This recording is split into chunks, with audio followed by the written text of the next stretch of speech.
श्री वृंदावन बिहारी लाल की जय। आप सभी को सादर प्रणाम।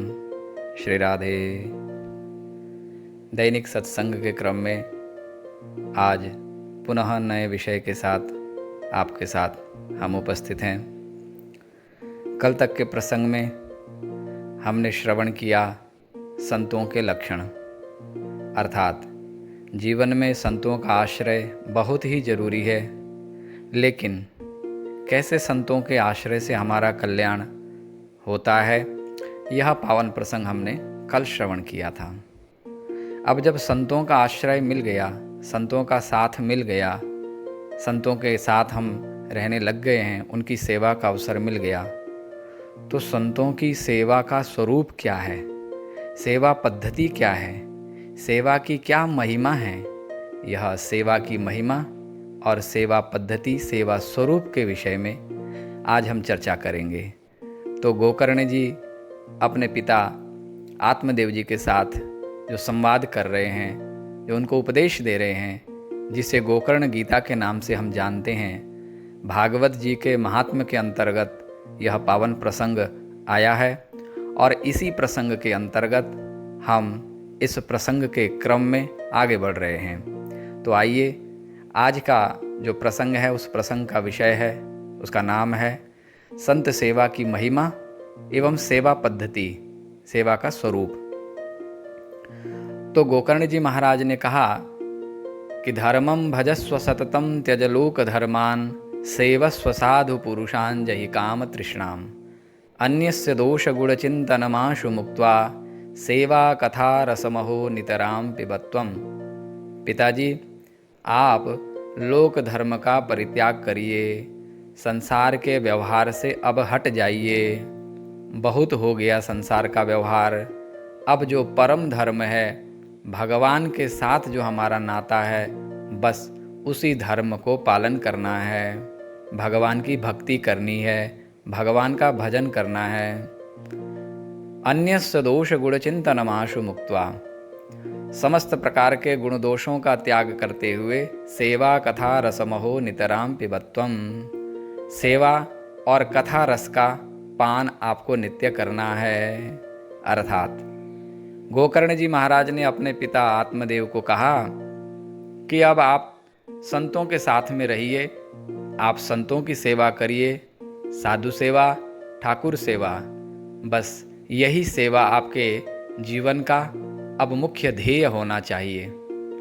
अब तक तो आप संसार की सेवा में लगे हुए थे और उस सेवा का क्या फल आपको मिला, ये आप भुगत चुके हैं। अब आपको संतों की सेवा, ठाकुर जी की सेवा, अर्थात भक्त और भगवंत की सेवा में तत्पर रहना है। शेष जीवन आपको इसी प्रकार बिताना है। अर्थात ये आप हम सब के लिए एक संकेत है कि जब हम लौकिक व्यवहार से, संसार के व्यवहार से निवृत्त हो जाएं, निवृत्ति तो देखिए हमारे इच्छा के ऊपर निर्भर है। हम संसार से निवृत्त होना चाहते हैं कि नहीं।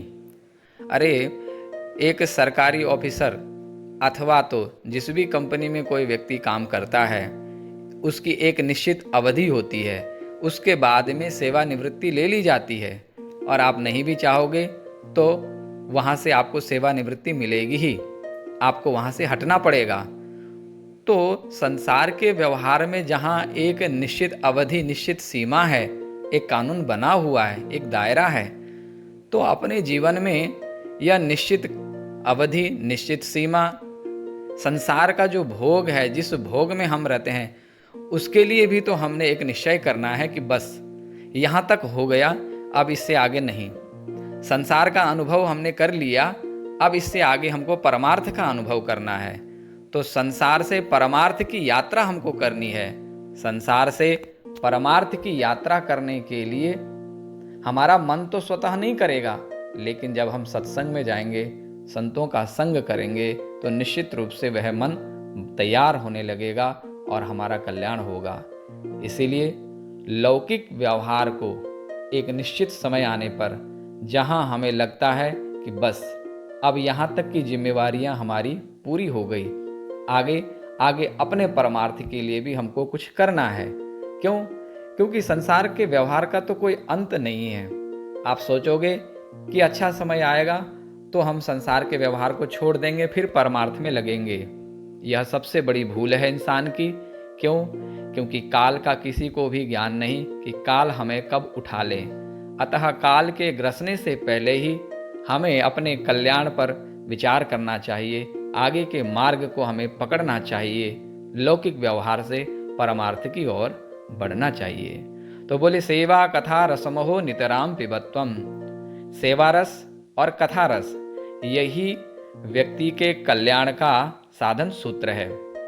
अर्थात यदि आगे का जीवन हमको उज्जवल बनाना है, इसके बाद परलोक में जहां भी हम जाएंगे, इस लोक और परलोक की उन्नति के लिए हमको ये साधन अपनाना ही पड़ेगा, अन्यथा हमारा जीवन व्यर्थ चला जाएगा। तो सेवा रस और कथा रस इसको नितराम पिबत्वम, अर्थात अब निरंतर हमने इसका पान करना है। सेवा रस एवं कथा रस का नित्य पान करने से क्या होगा? बोले सेवा रस और कथा रस का नित्य पान करने से मन के विकार मिटेंगे, और जब तक मन के विकार नहीं मिटेंगे तब तक भगवान में प्रेम नहीं जगेगा। क्योंकि अब तक हमने यह मन संसार को दिया और संसार ने इस मन को गंदा कर दिया, अपने विकारों से मन को गंदा कर दिया, इसलिए यह मन मैला हो चुका है। इसीलिए कहते हैं ना, भजन भी गाते हैं कि मैली चादर ओढ़ के कैसे द्वार तेरे में आऊं। तो मैली चादर ओढ़ के भगवान के द्वार तक नहीं जाया जा सकता। तो इस मैली चादर को धोने के लिए अब या तो स्वयं धो लेते, स्वयं तो हमने धोया नहीं, हमने कभी ध्यान दिया नहीं। अब यह चादर बहुत पुरानी हो चुकी है, बहुत गंदा हो चुका है। जब वस्त्र बहुत गंदा, बहुत मैला हो चुका होता है, जो कि हमारे बस में नहीं होता है कि इसका दाग छुड़ा ले, तो फिर उन वस्त्रों को, उस वस्त्र को धोबी घाट भेजा जाता है। धोबी घाट में ले जाने पर धोबी उसको अच्छी तरह से रगड़ रगड़ के धोता है, अपने तरीके से उस मैल को निकालता है। ठीक इसी प्रकार से यह सत्संग भी मानो एक धोबी घाट है, जहाँ पर अत्यंत मैला हुआ मन जाकर के वहाँ उसको स्वच्छ पवित्र निर्मल किया जाता है। इस साधु महात्मा सत्संग रूपी साबुन लगा करके उस मैले तन को धोते हैं, मैले मन को धोते हैं। अतः सेवा रस कथा रस का पान हमको करना है।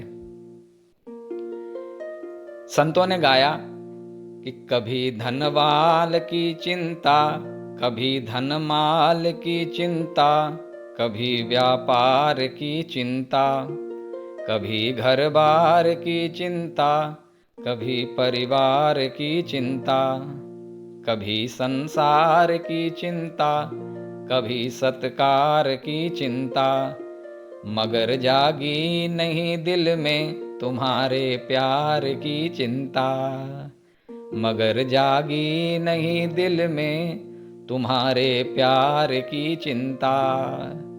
आज तक तो यह मन केवल धनमाल की चिंता करता रहा, व्यापार की ही चिंता करता रहा, घर बार की ही चिंता करता रहा, परिवार की ही चिंता करता रहा, लेकिन कभी भी भगवान के प्यार की चिंता नहीं हुई कि थोड़ी देर भगवान से भी प्यार कर लूं, भगवान से भी प्रेम कर लूं।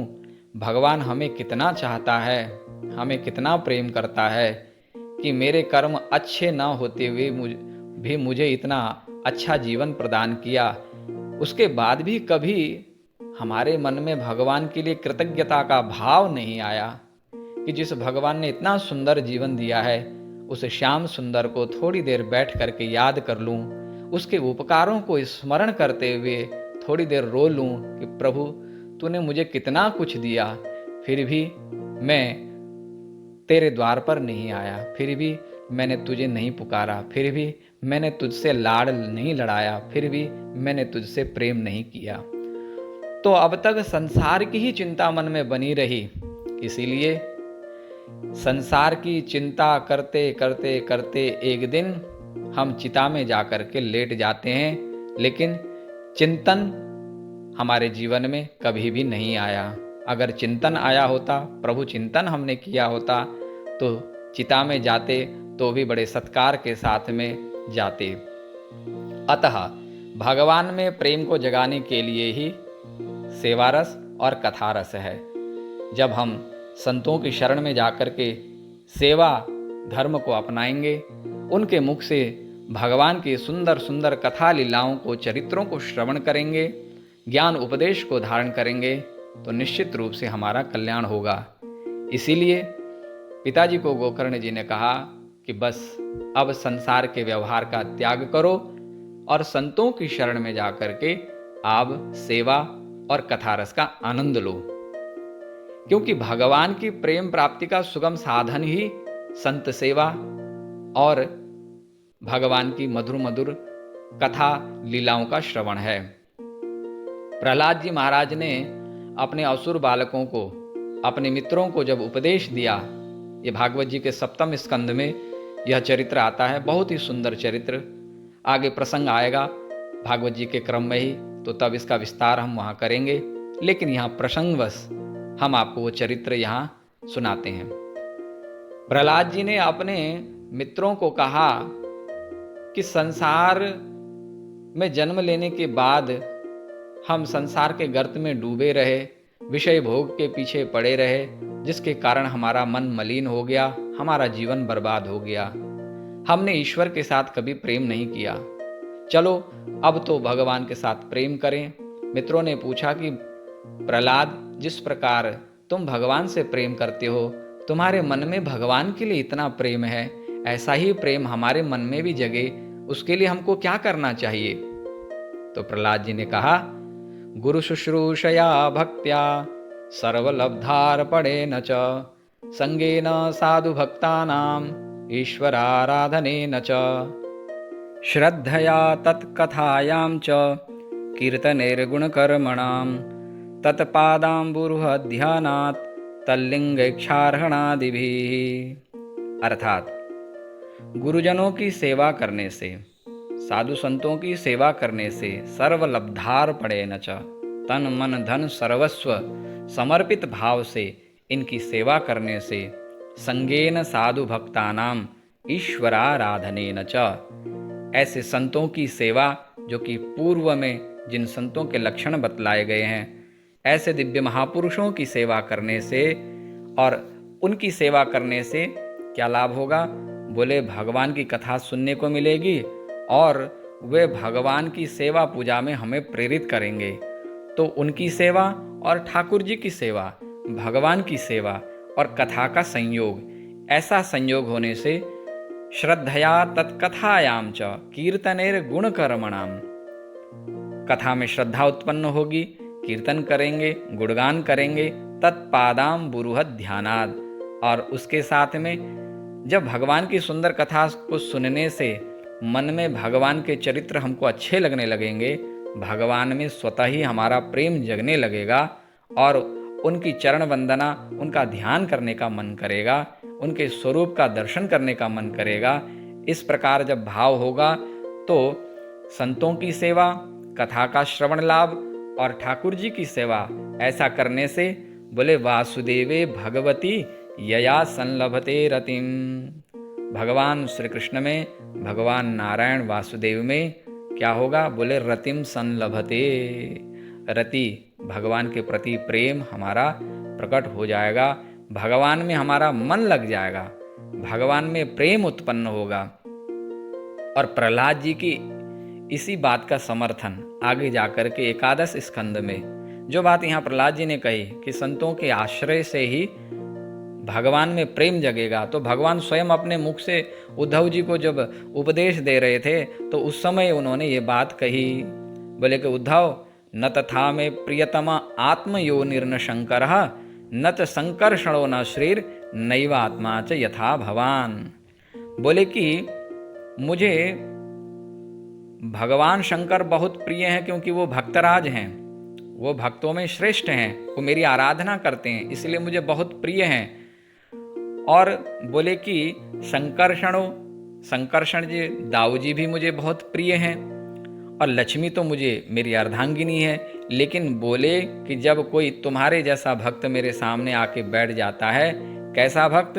बोले निरपेक्षम मुनिम शांतम निर्वैरम समदर्शनम अनुव्रजाम्यहम नित्यम पूयेत्यंघ्रिरेणुभिः।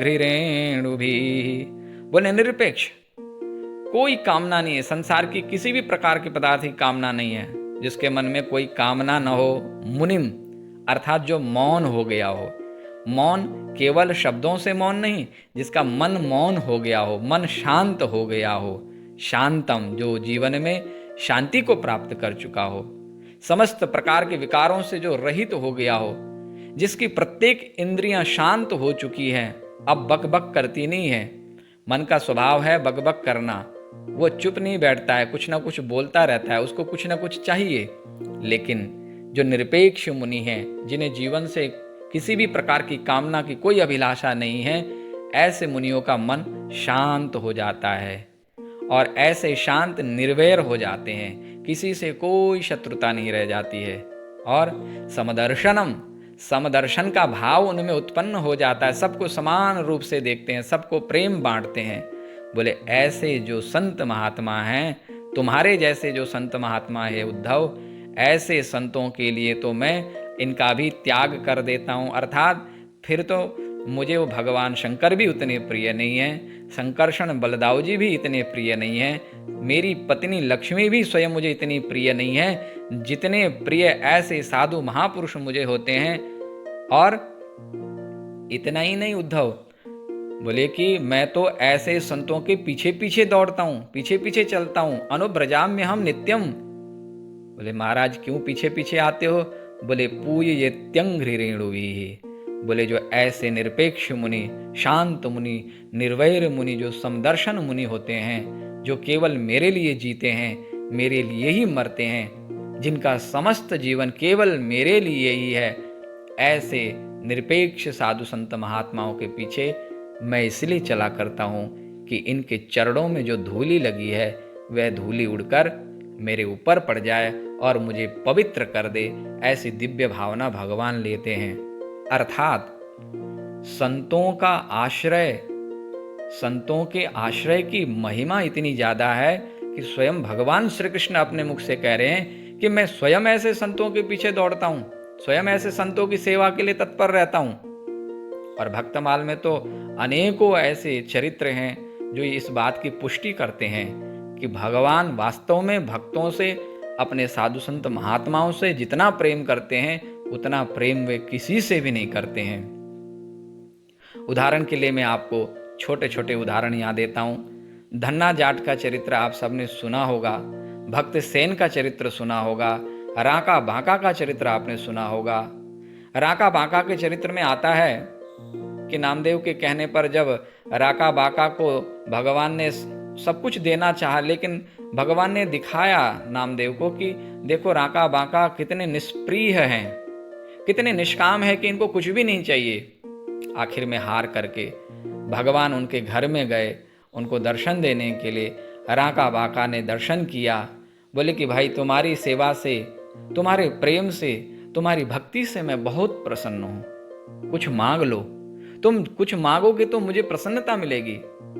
राका बांका ने हाथ जोड़ के कहा प्रभु आप दर्शन देने आ गए, बस इससे ज्यादा क्या चाहिए। बोले फिर भी मेरी प्रसन्नता के लिए कुछ मांग लो।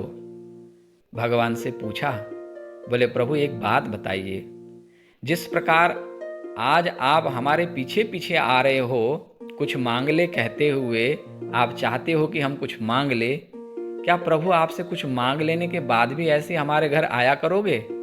भगवान मुस्कुराए, बोले राका बांका, जब कोई कुछ मांग लेता है और मैं वस्तु दे देता हूँ, देने के बाद फिर मैं उसके घर नहीं जाता हूँ, बस मेरा काम पूरा हो गया। अर्थात मांगने वाले के पीछे मैं नहीं जाता हूँ। राका बांका मुस्कुराए, बोले प्रभु बस आप अपने वरदान अपनी झोली में ही रखिए, हमें ये वरदान नहीं चाहिए जिन वरदान के फलस्वरूप मैं आपको छोड़ दूं, आप मुझे छोड़ दो, आप मुझसे दूर हो जाओ, ये मुझे नहीं चाहिए।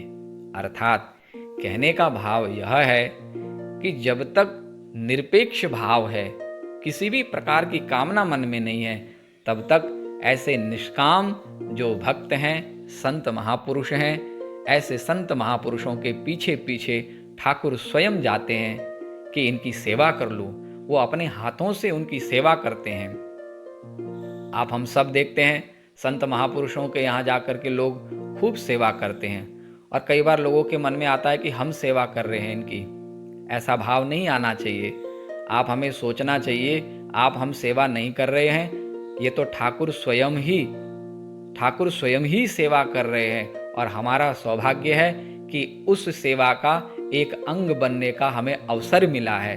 संतों की सेवा मनुष्य कोई कर नहीं सकता। संतों की सेवा स्वयं ठाकुर जी करते हैं और ठाकुर जी ही करवाते हैं। अगर हमारे हाथ से कोई सेवा बनती है तो समझना चाहिए कि हमारे ऊपर ठाकुर जी की कृपा है, जब भी हम उस जगह जुड़े हुए हैं।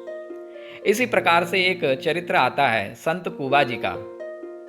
संत कुबा जी की पत्नी संत विरोधी थी। घर में कोई साधु महात्मा आ जाए तो उनको अच्छा नहीं लगता था।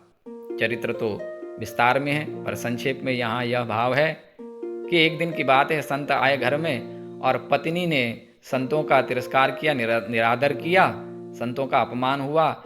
इससे संत कुबाजी बड़े दुखी हो गए और पत्नी को घर से निकाल दिया। बोले कि जो संतों का अपराध करे उसके साथ मेरा कोई संबंध नहीं है।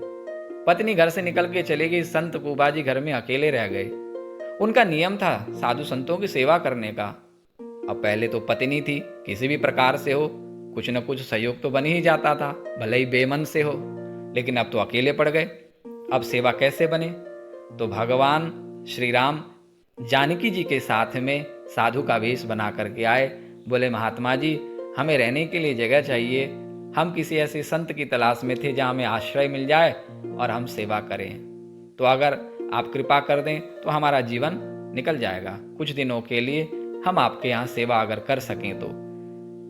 संत कुबा जी को तो जरूरत थी सेवक की, वो तो पहचान नहीं पाए कि साक्षात भगवान हैं। बोले कि रह जाओ। अब तो भगवान श्री राम जानकी जी के साथ में संतों की सेवा करने लगे।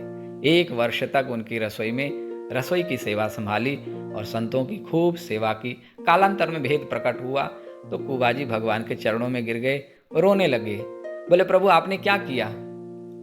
बोले कुबा, तुम्हारे जैसे संत सेवी जो संतों से बहुत प्रेम करते हैं, ऐसे प्रेमियों के यहाँ आकर के सेवा करने में हमको बड़ा सुख मिलता है, आनंद आता है। तुम संतों की सेवा करने में तुम्हें आनंद आता है तो हमें भी ऐसे संत सेवी के यहाँ सेवा करने में आनंद आता है।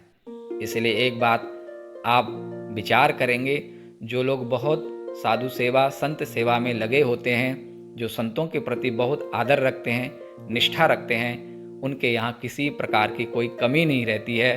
भगवान उनके मनोरथ पूर्ण करते हैं। उनके यहाँ सब प्रकार की सुविधा, हर प्रकार के मनोरथ उनके पूर्ण होते हैं। ये संत सेवा की महिमा है।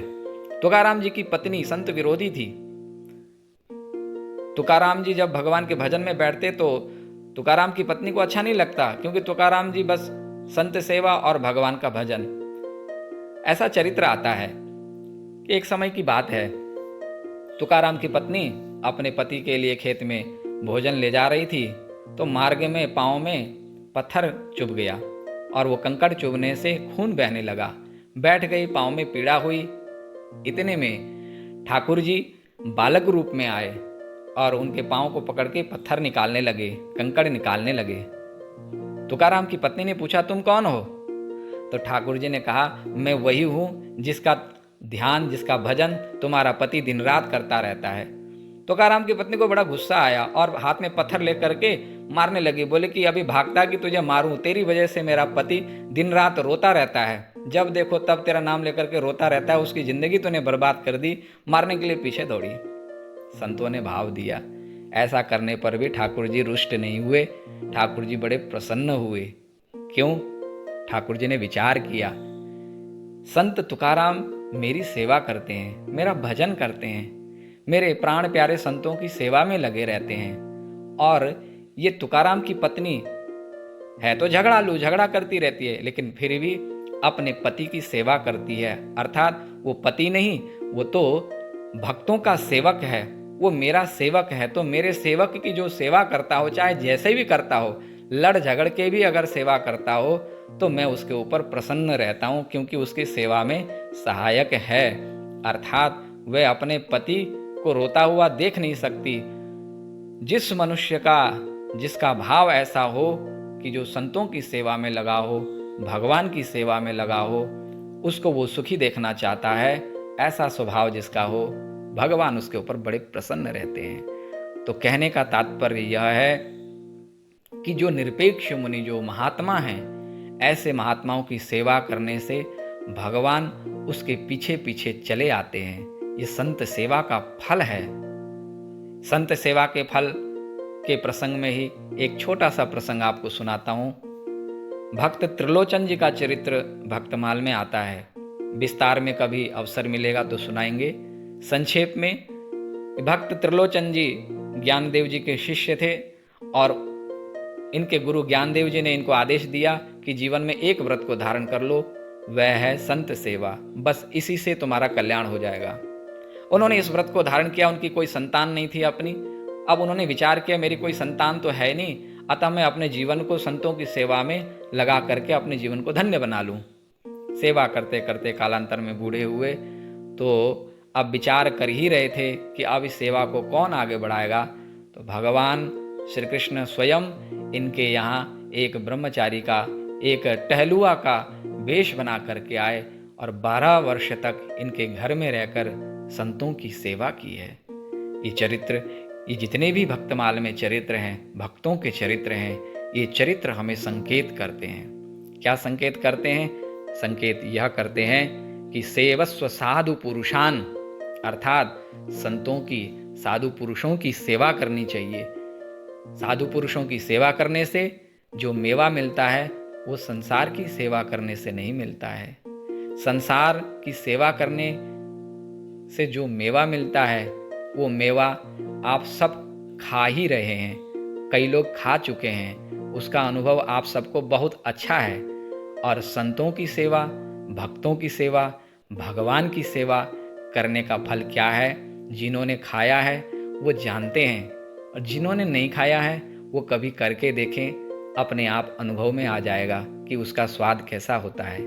इसीलिए कहा कि मथुरा जावे द्वारिका भावे, मथुरा जावे द्वारिका भावे, जावे जगन्नाथ, साधु संगति हरि भगति बिन कछु न आवे हाथ। कितने ही तीर्थ घूम लो, कितने ही अनुष्ठान कर लो, कितने ही यज्ञ करा लो, जब तक किसी साधु पुरुष की संगति नहीं होगी, साधु पुरुष की सेवा नहीं होगी, उनका अनुग्रह नहीं होगा, तब तक जो लाभ मिलना चाहिए वो लाभ नहीं मिल पाएगा। व्यास जी महाराज, हरिराम व्यास जी महाराज ने अपनी व्यास वाणी में कहा, करो भैया साधु नहीं सो संग, करो भैया साधु नहीं सो संग, पति गति जाई असाधु संग, ते काम करत चित भंग, करो भैया साधु नहीं सो संग, करो भैया साधु नहीं सो संग। हरिते हरिदासन की सेवा, परम भक्ति को अंग, हरिते हरिदासन की सेवा, परम भक्ति को अंग, जिनके पद ते तीरथ पावन, उपजावत रस रंग, करो भैया साधुन ही सो संग, करो भैया साधुन ही सो संग। तिनके बल दशरथ सुत मार्यो, माया कनक कुरंग, तिनके बल दशरथ सुत मार्यो, माया कनक कुरंग। अर्थात विश्वामित्र जी महाराज जब भगवान राम को लेने के लिए गए तो कोई साधु ही तो लेने के लिए गया है, अर्थात संत के लिए, साधु के लिए भगवान ने अपना घर भी छोड़ दिया। तिनके बल दशरथ सुत मार्यो, माया कनक कुरंग, तिनके कहत व्यास प्रभु सुमिरो, माया कनक कुरंग, करो भैया साधुन ही सो संग, करो भैया साधुन ही सो संग। अर्थात जीवन में साधु का संग यह अत्यंत ही लाभदायक है। जीवन में जिसको यह अवसर मिल गया उसका जीवन तो धन्य हो गया, और जो इस लाभ से वंचित रह गया वो सभी चीज़ों से वंचित रह गया। सब कुछ मिला लेकिन साधु की सेवा का अवसर नहीं मिला, साधु की कृपा का लाभ नहीं मिला, तो जीवन में कुछ नहीं मिला। इसलिए संतों की सेवा करनी चाहिए, क्योंकि संतों की सेवा से जीवन बदल जाता है। इसलिए संत गाते हैं, संतन के संग लाग रे तेरी अच्छी बनेगी, संतन के संग लाग रे तेरी अच्छी बनेगी, होय तेरो बड़ भाग रे तेरी अच्छी बनेगी, होय तेरो बड़ भाग रे तेरी अच्छी बनेगी। संतों का संग करना चाहिए, जीवन अच्छा बन जाएगा। अब तक का जीवन हमारा बुरा ही रहा, खराब ही रहा। विचार करेंगे तो पता लगेगा कि हाँ, वास्तव में हमारा जीवन अब तक बेकार ही चला गया। लेकिन संतों का संग करने से जीवन आमूल परिवर्तन जीवन में आता है, जीवन दिव्य बन जाता है। अब संतों का संग भी मिल गया, संतों की सेवा का लाभ भी मिल गया। अब प्रश्न यह उठता है कि सेवा का स्वरूप क्या है, सेवा की पद्धति क्या है, किस विधि से सेवा की जाए कि उसका पूरा का पूरा लाभ हमको मिले। कई बार ऐसा होता है, पूर्व में भी मैं आपको संकेत कर चुका हूँ, संतों का संग हमको मिल भी जाता है, हमारे पुण्य हो, हमारा सौभाग्य रहा हो तो कई बार बहुतों को संतों के संग का लाभ मिलता है। लेकिन कई बार सेवा की पद्धति न जानने के कारण, सेवा के स्वरूप को न समझने के कारण हम कुछ गलतियां कर बैठते हैं, जिसके फलस्वरूप सेवा का जो पूर्ण लाभ मिलना चाहिए उससे वंचित रह जाते हैं। तो सेवा का वास्तविक स्वरूप क्या है? भगवत रसिक देव जी अपनी वाणी में कहते हैं कि सेवा का स्वरूप क्या है, किस प्रकार सेवा करनी चाहिए। बोले, रुचिले शुचि सेवा करे, रुचिले शुचि सेवा करे, सेवक कहिए सोए, तन मन धन अर्पण करे, रहे अपन को खोए, रहे अपन को खोए, द्रवे तब हरि गुरुदेवा, अनमाग्यो सब मिले, जान लेवे शुचि भेदा, संचित क्रिय प्रारब्ध सबई जाय मूची, संचित क्रिय प्रारब्ध सबई जाय मूची, भगवत रसिक कहाय, क्रिया त्यागे अपनी रुचि। बड़ी सुंदर बात। सेवा का स्वरूप, यही सेवा का सच्चा स्वरूप है। कई बार हम सेवा तो करते हैं लेकिन रुचि से नहीं, अर्थात दबाव में, या तो भय से करते हैं या किसी लोभ से करते हैं, या फिर किसी न किसी ऐसे कारण से करते हैं जो कारण पवित्र नहीं होता है। अर्थात सेवा का वास्तविक फल रुचि से ही मिलता है। सेवा तो कर रहे हो पर मन में रुचि नहीं है, उस सेवा में निष्ठा नहीं है, अरुचि से, बेमन से सेवा कर रहे हैं, तो वो सेवा फल नहीं देती है। रुचि किस प्रकार की होनी चाहिए, सेवा में रुचि किस प्रकार की होनी चाहिए, एक छोटा सा चरित्र आपको सुनाता हूं। राजा अम्बरीश जी का पावन चरित्र आप सबने सुना ही है, लेकिन बहुत कम लोगों ने राजा अम्बरीश जी की जो छोटी रानी थी उनके चरित्र को सुना हो। राजा अम्बरीश जी की 100 रानियां थी, ऐसा भक्तमाल में वर्णन आता है। राजा के कीर्ति को सबने सुना था, पूरे संसार में राजा अम्बरीश की कीर्ति फैल गई थी, उनकी भक्ति की पताका चहुं ओर फैली हुई थी। तो मिथिला में किसी राजा की बेटी ने राजा अम्बरीश के पावन चरित्र को सुना, उनकी महिमा को सुना तो दिल दे बैठी, और उसके मन में हुआ कि विवाह करूंगी तो ऐसे राजा के साथ ही करूंगी जो भगवान में इतना प्रेम है जिसका। तो राजा के यहाँ किसी प्रकार से उस राजकन्या ने पत्र भिजवाया, अपने माता पिता से चर्चा की और बोली कि मैं उनको दिल दे बैठी हूँ और विवाह करूंगी तो उनसे ही।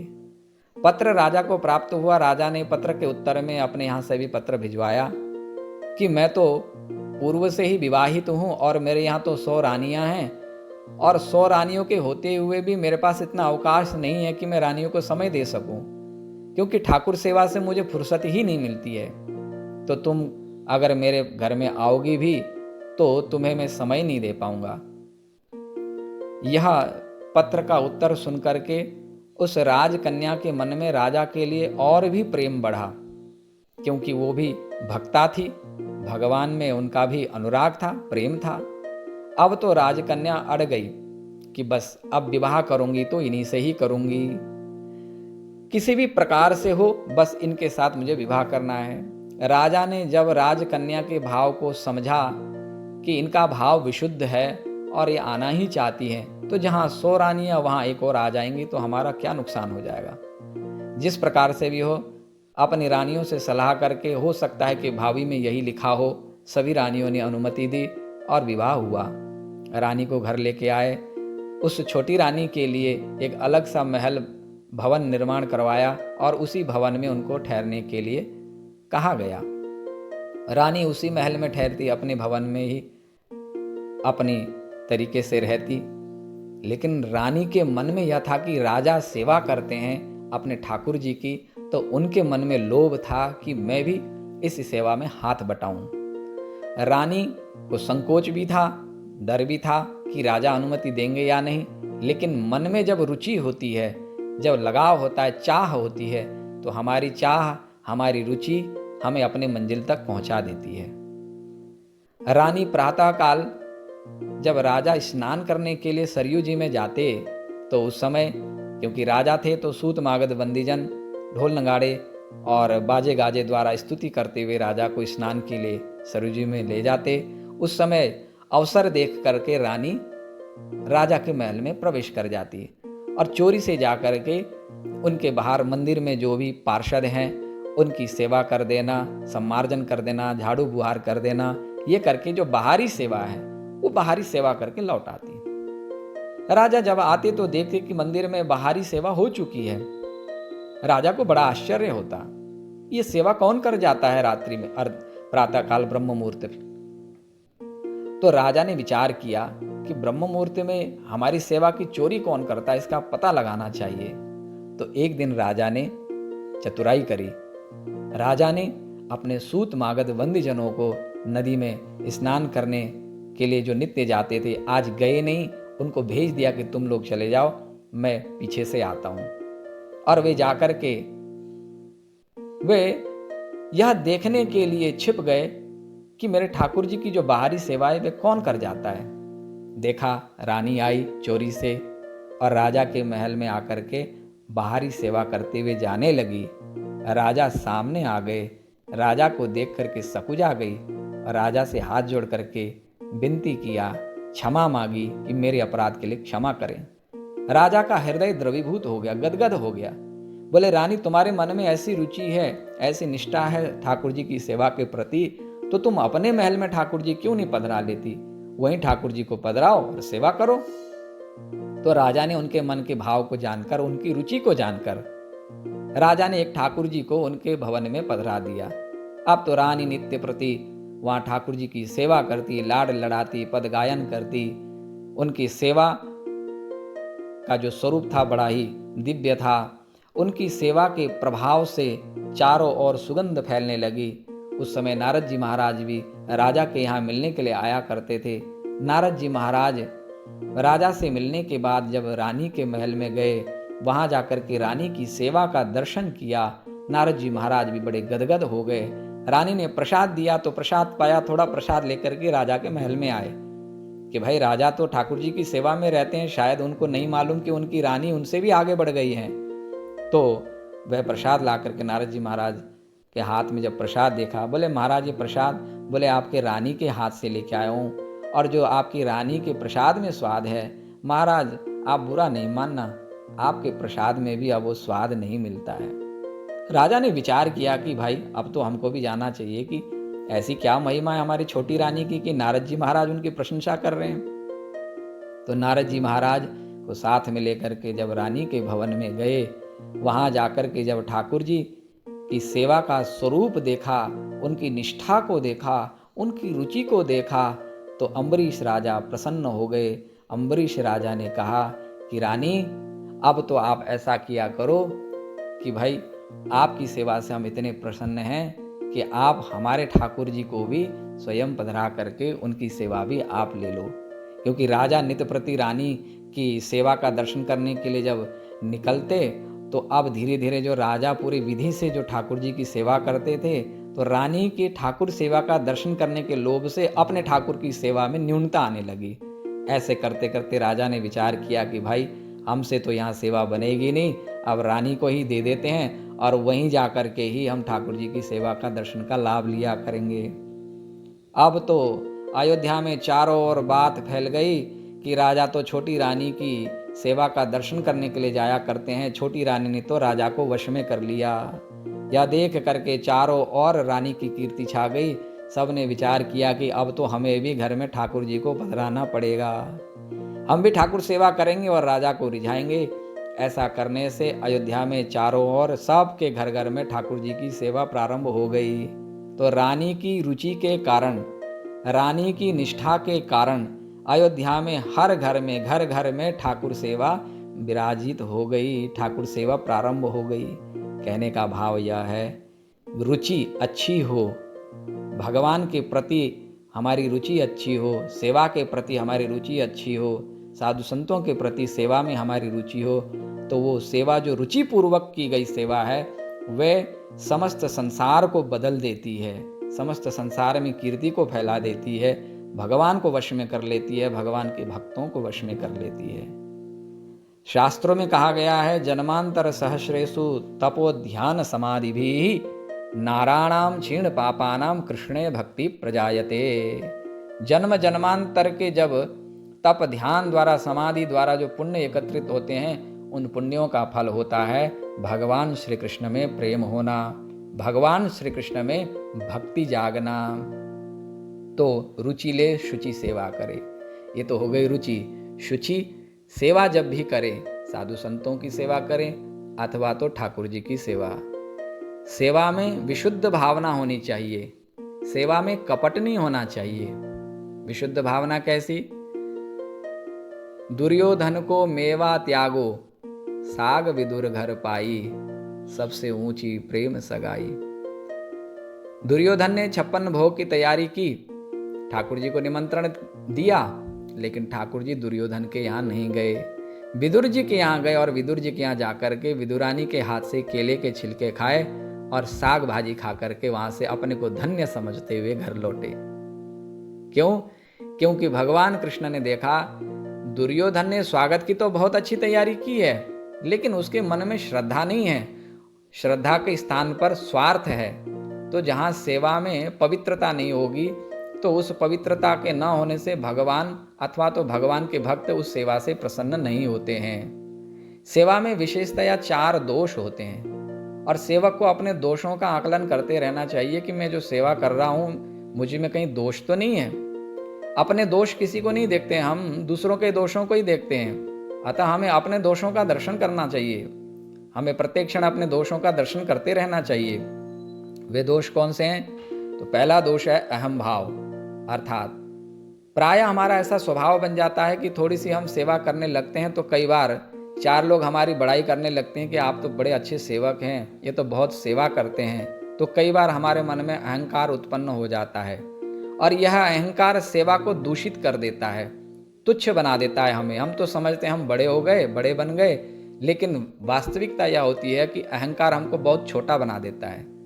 हमारे मन में यदि अहंकार आ जाए, अहंकार पनपने लगे, तो तुरंत वहाँ भगवान श्री कृष्ण के उस रूप का दर्शन करना चाहिए, उस चरित्र को स्मरण कर लेना चाहिए जब भगवान श्री कृष्ण राजा युधिष्ठिर के दरबार में इतनी बड़ी सेवा में एक बहुत छोटी सी सेवा को लेकर के बैठे हुए हैं, संतों के जूठे पत्तल उठाने की सेवा को।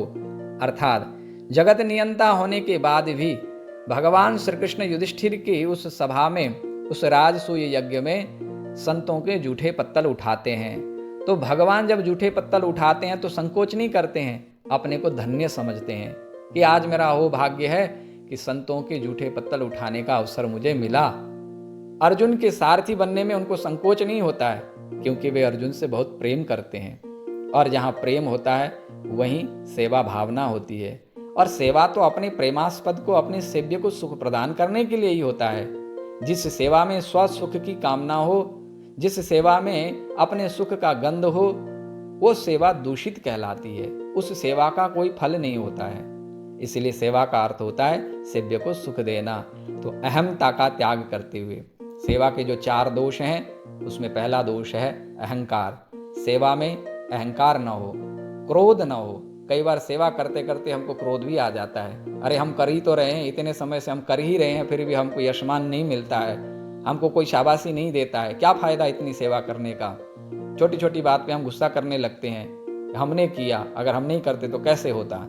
यह क्रोध की भावना यह भी सेवा को दूषित कर देती है। लोभ, सेवा करने से हम किसी इच्छित वस्तु की कामना से सेवा कर रहे हैं तो लोभ बढ़ता है। सांसारिक कामनाओं के लिए अगर सेवा कर रहे हैं तो उससे लोभ बढ़ेगा, उससे भी सेवा दूषित हो जाएगी। ईर्ष्या, कई बार हम सेवा करते तो हैं लेकिन अपनी रुचि से नहीं, ईर्ष्या से। अगर वे वहां जाकर के सेवा करते हैं, 4 लोग उन्हें जानते हैं, उनकी कीर्ति बढ़ रही है, तो हमें भी जाना चाहिए, हम भी सेवा करेंगे तो हम भी उनकी नज़र में आ जाएंगे।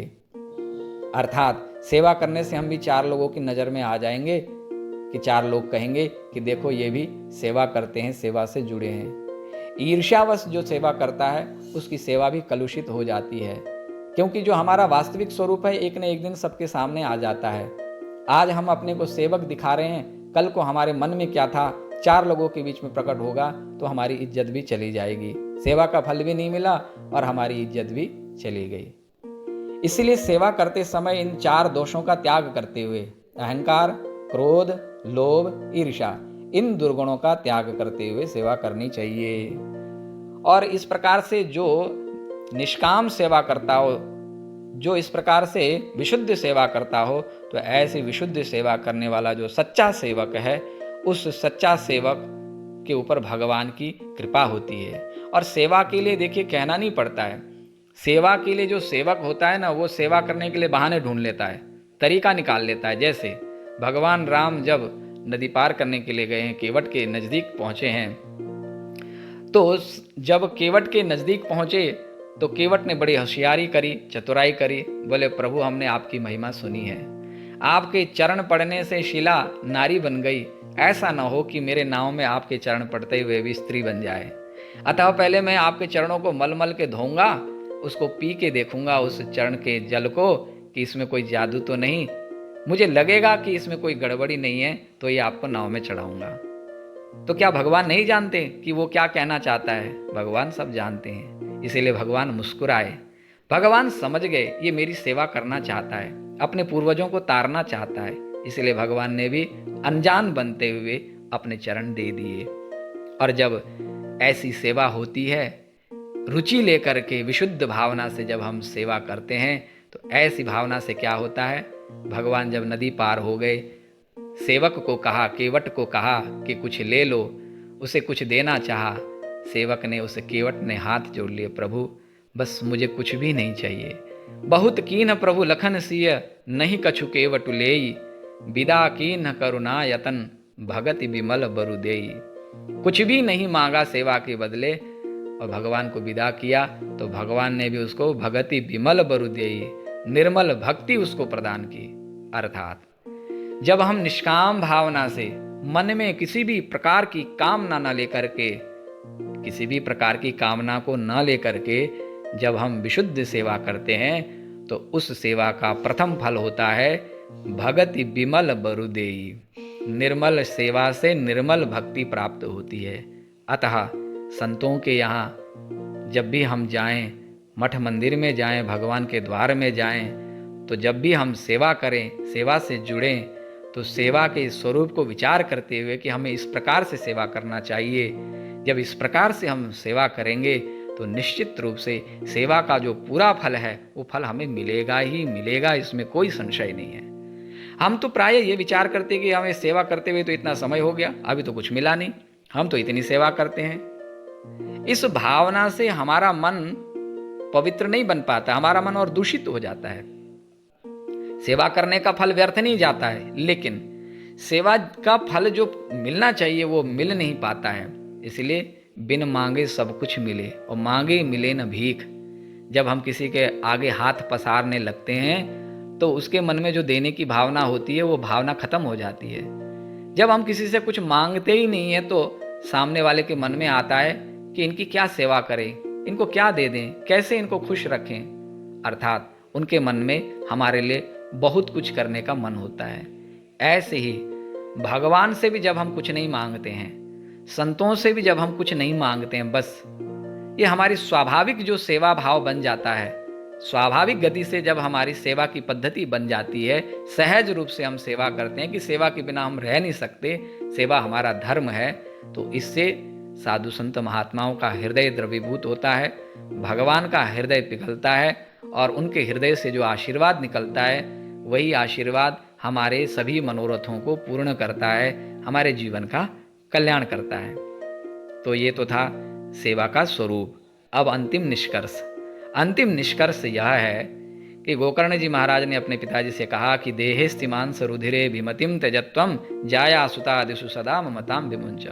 अर्थात इस श्लोक में गोकर्ण जी ने अपने पिताजी से कहा कि पिताजी, अभिमान को छोड़ो, ममत्व को छोड़ो, क्षणभंगुर जीवन का दर्शन करते हुए इस संसार से संबंध का त्याग करो, वैराग्य को धारण करो, लोक धर्म का त्याग करो, परम धर्म का अनुगमन करो। ये सब आपको करना है। पिताजी ने कहा कि ये तो हमसे होगा नहीं, कैसे होगा? तो बोले ये सब होगा सत्संग से, संतों के आश्रय से, सेवस्व साधु पुरुषान, अर्थात संत महापुरुषों की सेवा करो, लेकिन शर्त है जही काम तृष्णाम अन्य सदोष गुण चिंतनमाशु मुक्त्वा, अर्थात कामनाओं का त्याग करते हुए, दोष गुणों का चिंतन त्याग करते हुए संतों की सेवा करो। बोले अगर इन दोषों को हम नहीं मिटा पा रहे हैं तो बोले कोई बात नहीं, सेवा कथा रसम नितराम पिबत्वम, आप बस निष्काम भाव से उनकी सेवा में लग जाओ और वो जो कथा सुनाते हैं, भगवान के दिव्य चरित्र सुनाते हैं, ज्ञान उपदेश करते हैं, उसको जीवन में धारण करो, आपका कल्याण हो जाएगा। तो सेवा और कथा श्रवण के अभ्यास से ही बात बन जाती है। इसलिए जीवन में यदि कुछ पाना है तो संतों का आश्रय बहुत जरूरी है। और संत ऐसे महापुरुष हमें अगर मिल जाए जो पूर्व में जिन लक्षणों से युक्त संतों का वर्णन किया है, ऐसी संतों की सन्निधि हमको मिल जाए तो हमारा जीवन सुधर जाएगा, निश्चित रूप से सुधर जाएगा। गोकर्ण जी महाराज का यह दिव्य उपदेश पिताजी के लिए अर्थपूर्ण हुआ, अर्थ सार्थक रहा, उनका जीवन बदल गया, भगवान में प्रेम उत्पन्न हुआ। अंतिम में भगवान की ही लीला का चिंतन करते हुए उन्होंने अपने देह का परित्याग किया, भगवत धाम को उन्होंने गमन किया, भगवत धाम को प्राप्त हुए। तो गोकर्ण जी महाराज के पावन चरित्र से हमने भी अपने मन को निश्चित रूप से पवित्र किया है और आगे इनके विचारों को, इनके कहे हुए वचनों को हम अपने जीवन में पालन करेंगे तो निश्चित रूप से जिस विधि से हमारा कल्याण होना चाहिए वह अवश्य ही होगा। तो गोकर्ण जी के पावन चरित्र को अपने जीवन में धारण करें, आप हम सबका कल्याण निश्चित रूप से होगा, यह पक्की बात है।